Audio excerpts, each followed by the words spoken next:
এটা আমার সবচেয়ে প্রিয় জায়গা। ছোটবেলায় এখানে বসেই আকাশে ঘুড়ি খুঁজতাম, আর যখনই মা বাবার কথা মনে পড়ত একা একা বসেই কাঁদতাম। তুমি জানো পরিবার কেমন হয় আমি তো ভুলেই গিয়েছিলাম।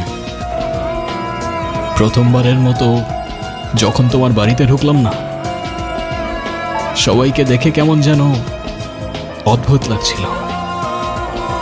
অদ্ভুত কেন? কারণ আমি কখনো কল্পনাও করিনি যে একটা বাড়ির ভেতরে ঢুকলে এমন নতুন একটা দুনিয়া খুলে যেতে পারে।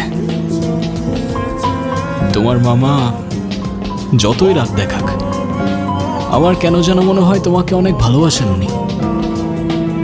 মামি যখন নিজ হাতে প্লেটে খাবার বেড়ে দেয়, তখন মনে হয় এটাই হয়তো মায়া। আর নানু ভাই যখন চোখে চোখ রেখে ভাই বলে ডাকেন, তখন মনে হয় আমি আর একা নেই।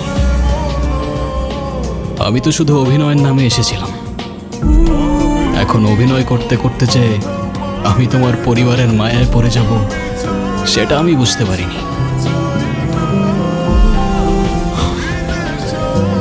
থ্যাংক ইউ গুনগুন।